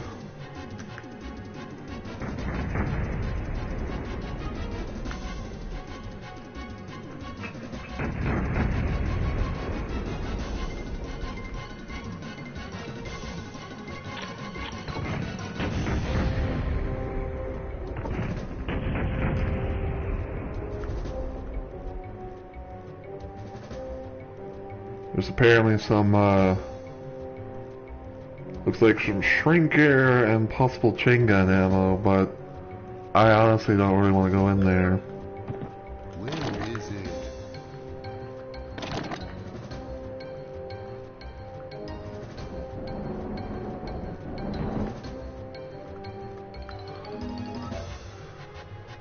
So I believe we have to hit some switches.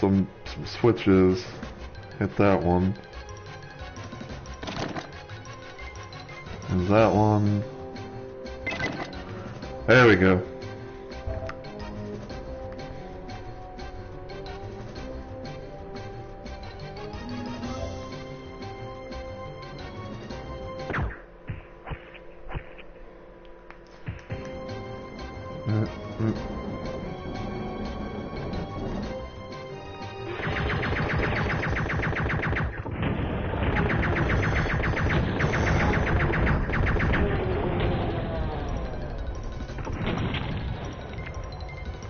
So yeah, that's Faces of Death. Normally there wouldn't be an exit in this level. Like there'd be nothing really here to lead so you can leave the level. I'm trying to think because I'm trying to think because I know this was the thing that happened in the PSX port, but basically, Faces of Death, I believe Faces of Death got implemented into Episode 4's new thing on there.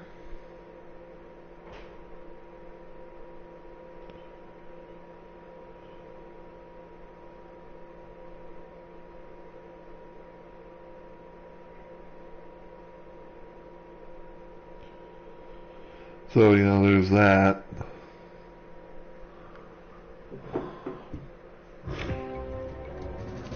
Let's see where it takes us. I'm pretty sure it's going to either take us, like, to the final level again, or probably somewhere else.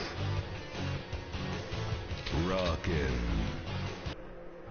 Yeah, it's going to take us to the abyss.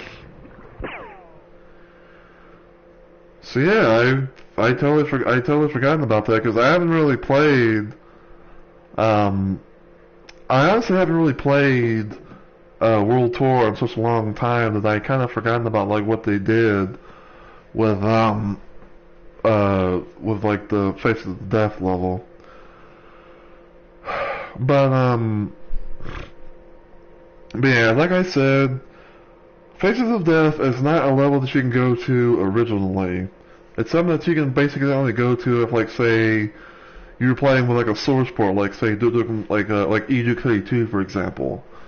You can be able to play around like with user map, like in the user map section, going to like E1L7, I believe, and going from there. But I just highly would not I just highly wouldn't recommend playing Faces of Death with as a campaign. If you're wanting to try and pistol start, because you're not really going to last very long doing so. Let's see something. So we got about an hour and 55 minutes into the stream. Got about 20 minutes until it hits 8 o'clock.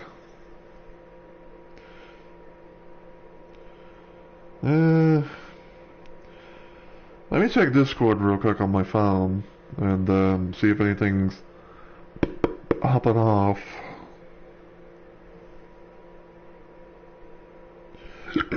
Excuse me.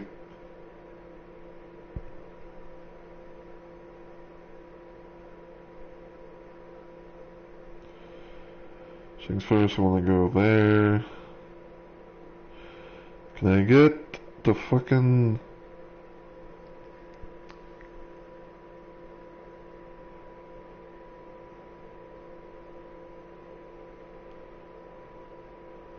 let me see some.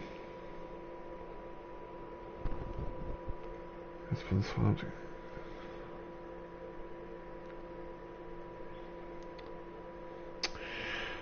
Alright, actually, you know what?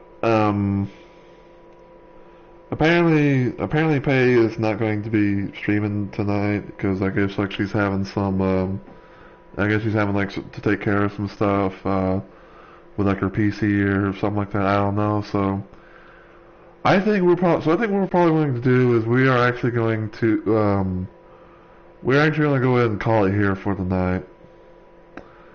But I just want to let everyone know, thank you so much for watching. I really and truly do appreciate it. You know, hopefully you guys have enjoyed the stream and everything. And all that. I definitely had me some fun. You know, actually doing like a legit stream, you know, from like the PS4 and everything. So, you know, there's that. I'll probably be doing more of it in the future, but for right now though, I don't know what's going to, I don't really know like what's going to happen right now though, but you know, it kind of depends on how things play out.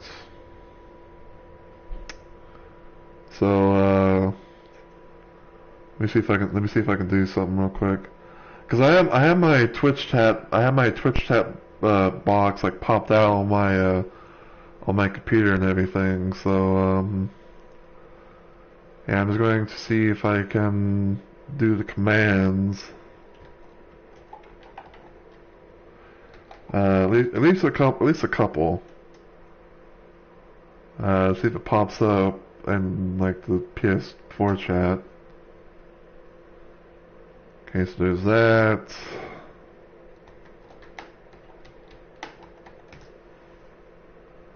There's Twitter. So yeah, I actually managed to do that without looking. So yeah, like I said, I'm going to go ahead and just end it here for the night. But I just want to say to everyone again, thank you so much for watching. The stream, special PS4 stream of Duke Nukem 3D World Tour. I'm still gonna have to try and get used to everything to make sure like I go into the purple on Discord, because for whatever reason I wasn't. Despite the fact that I have my Discord connected to my PS4, but there's probably some stuff that I'm missing there or something. But yeah, I'm going to do my schedule and then my outro, and then we are going to try and raid someone. So let me see if I can do that. There we go. So yeah, while I do my my stuff and things and all that, feel free to do a copy paste of the raid message in the chat right there if you're able to stick around. So yeah. So my next planned stream, if everything goes well, will be probably tomorrow, aka Thursday, because this is my slow week of streaming and everything. We're gonna try and hopefully see if we can play around with. We're gonna try and see if we can do some more Cave Story for the PlayStation. We're gonna try and see if we can get more into the game and see if we can get closer and closer to the end and everything like that, and just go from there. And also then after that, I'll be out for the weekend, so I'll be posting some more past streams from my Twitch and everything to my YouTube, so that way you guys can be able to check out some stuff there and everything and all that. So yeah, I will say this as a little bit of an announcement though, but sometime later on tonight, I will be trying to see if I can post a special little Bloodborne, a little Bloodborne video that I made on the PS4. Basically, it was me going up against the Witch of Hemwick, and Hemwick Charlemagne and everything, and all that. I managed to trim things down a little bit to kind of get into like the nitty gritty, starting up the boss fight and everything like that. So yeah, just be sure to check that out whenever you can. And I'll be definitely posting it on my Twitter, so that way you guys can check it out that way, and all that, so, yeah. But until the next stream and everything though, if you enjoyed what you saw today, and you watch this on Twitch, feel free to give the channel a follow, and become a Rumble Maniac today. If you want to follow me anywhere else online, you can check out my YouTube channel, give it a sub and all that good stuff. And check out all my past Twitch vlogs and YouTube exclusive content that I've done there. And of course, as per the usual norm, feel free to get the videos and stuff that you want to like. Leave a nice comment down below, and make sure to hit the bell notification so that way you never miss an upload from me. And if you have a Twitter account, you can follow my Twitter at Mr. Rumble Roses to know what goes on from any stream-related updates to possible notifications when I go live. YouTube links that I can share, or just have some sort of way of messaging me, whether it be like a tweet or a DM or something. So, hell yeah. But yeah, I am going to try and raid someone. So whoever's in the chat right now, if you are an actual person, and everything, just hang tight, because I'm going to get on my Twitch channel. I'm gonna go on Twitch and find someone to raid. So just copy paste the raid message until then. But until I see everyone though in the next video or live stream, take care everybody.